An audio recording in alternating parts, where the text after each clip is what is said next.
আপনি আপনার আলোচনা ওই বিষয়ে অর্থাৎ ইসলামের মৌলিক বৈশিষ্ট্যগুলি আরও কিছু তথ্য যদি শেয়ার করা থাকে আপনি করবেন, কিন্তু পরবর্তীতে আপনার কাছ থেকে আরেকটি বিষয় আমরা জানতে চাইব। আপনি আপনার আলোচনায় বললেন ইসলাম কমপ্লিট কোড অফ লাইফ, ইসলামের সব কিছু আছে, তাহলে এরপরেও কেন মুসলিম উম্মাহ এখনো পিছিয়ে আছে, এই বিষয়ে কারণটা কি একটু যদি সাথে সাথে আপনি যদি তুলে ধরেন আর কি প্লিজ। জি, ধন্যবাদ আমাদের মেধাবী সঞ্চালক মহোদয়। ইসলামের অনন্য আরেকটি বৈশিষ্ট্য হলো ইসলাম বাস্তব ভিত্তিক ধর্ম, অর্থাৎ যেটি বাস্তব সেটি ইসলাম, যেটি অবাস্তব সেটি ইসলাম। এবং ইসলামকে ন্যাচারাল ধর্ম বলা হয়, স্বভাব ধর্মী ধর্ম। মানুষের সকল স্বাভাবিক চাহিদাকে ইসলাম যৌক্তিক ভাবে স্বীকৃতি দিয়েছে। যেমন মানুষ জানতে চায়, অজানাকে মানুষ জানতে চায়। এই জন্য ইসলামের প্রথম স্লোগানই হচ্ছে একরা, তোমাকে পড়তে হবে। সম্পদের উপরে আকর্ষণ একটা মানুষের থেকে যায়, এই জন্য ইসলাম সম্পদকে হারাম। আল্লাহ তাআলা বলছেন সম্পদ আমার নিয়ামত, এবং বিধিবিধানের আলোকে এই সম্পদের বৈধ মালিক হওয়ার অধিকার সেখানে দেওয়া হয়েছে।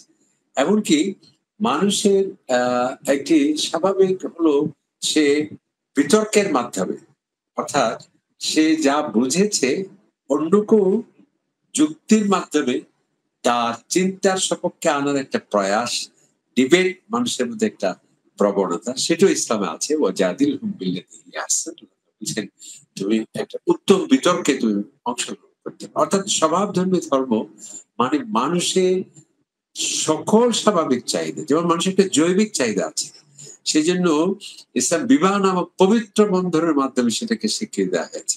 মানুষ ক্ষুধার্ত হলে খাবার গ্রহণ করার একটা স্বাভাবিক চাহিদা, আল্লাহ তাআলা করবো বৈষ্ণব, যেটি ভালো খাবার, উত্তম রিজিক যে আমি দিয়েছি তা অবশ্যই তুমি গ্রহণ করো। মানুষ একটু ভালো পোশাক পরতে চায়, বলা হয়নি এভাবে তুমি পুরনো পোশাক পরতে হবে, ছেঁড়া জামা পরতে হবে, তাহলে তুমি ধার্মিক হবে, এটি ইসলাম। আল্লাহ তাআলা বলছেন তুমি সুন্দর যেমন খুদু জিনাতাকুম ইনদা কুল্লি মসজিদ, তুমি উত্তম পোশাক পরিধান করে আসো। এভাবে সকল স্বাভাবিক চাহিদাকে ইসলাম স্বীকৃতি। এরপর দেখুন, ইসলাম মানবাধিকারকে স্বীকৃতি কেবল নয়, ইসলামের লক্ষ্য এবং উদ্দেশ্যই হলো অবজেক্টিভস অফ শরিয়া, যেটি আজকে যে বাস্তবতা হলো মানবাধিকারের সারা পৃথিবীতে স্লোগান, সকল ইসলামের স্লোগান তারা দিচ্ছে। শরিয়ার অবজেক্টিভ কি? মানুষের জানের নিরাপত্তা। শরিয়ার অন্যতম অবজেক্টিভ হলো মানুষের সম্পদের নিরাপত্তা। অন্যতম অবজেক্টিভ কি? মানুষের সম্ভ্রম, তার ইজ্জত, তার ব্যক্তিত্বকে সুরক্ষিত রাখা।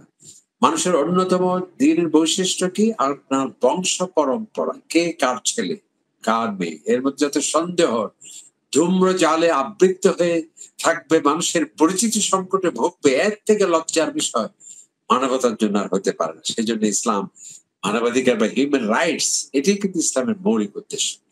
আরেকটা হচ্ছে ইসলামের বড় বৈশিষ্ট্য, আমরা অন্যান্য ধর্মে দেখি যে আপনি আল্লাহ তাআলার ইবাদত করবেন তো আমাকে ছাড়া, আমাকে মাধ্যম আপনাকে মানতে হবে, মাঝখানে এজেন্সি বা এজেন্ট থাকে। কিন্তু ইসলামের অন্যতম বৈশিষ্ট্য হচ্ছে মাঝখানের কোনো মাধ্যমকে স্বীকৃতি তো দেয়াই হয়নি, বরং যে মাধ্যমকে অবলম্বন করবে শিরক বলা হয়েছে। তুমি আল্লাহকে ডাকবে তো আল্লাহকেই ডাকবে, তুমি তওবা করবে তো আল্লাহ তাআলার কাছেই করবে, মাঝখানে কোনো মাধ্যম, তৃতীয় কোনো শক্তি বা মাধ্যমকে ইসলাম স্বীকৃতি দেয়নি। এরপর ইসলামের আরেকটি বড় বৈশিষ্ট্য হচ্ছে ইসলাম খুবই সহজ সরল ধর্ম।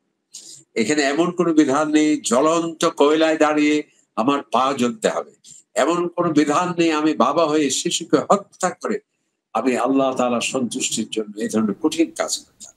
ইসলামে প্রতিটি বিধান অত্যন্ত সহজ সরল বাস্তবসম্মত। সেখানে আছে সামাজিক শিক্ষা, রাজনৈতিক শিক্ষা, অর্থনৈতিক শিক্ষা। ইসলামের আরেকটি বড় বৈশিষ্ট্য হচ্ছে সেটি হলো অন্যান্য মানুষের যে চিন্তার স্বাধীনতা, ইচ্ছের স্বাধীনতা, মতামত প্রকাশের স্বাধীনতা, এমনকি ধর্মীয় স্বাধীনতা। আল্লাহ তাআলা বলেন লা ইকরাহা ফিদ্দীন, যে ইসলামের অন্যতম আরেকটি সুন্দর হলো যে অন্যান্য ধর্মের প্রতি তাদের মতামত প্রকাশ এবং ধর্মীয় অনুশাসন মেনে চলার প্রতি রয়েছে পূর্ণ স্বাধীনতা, কোনো ফোর্স করা যাবে না।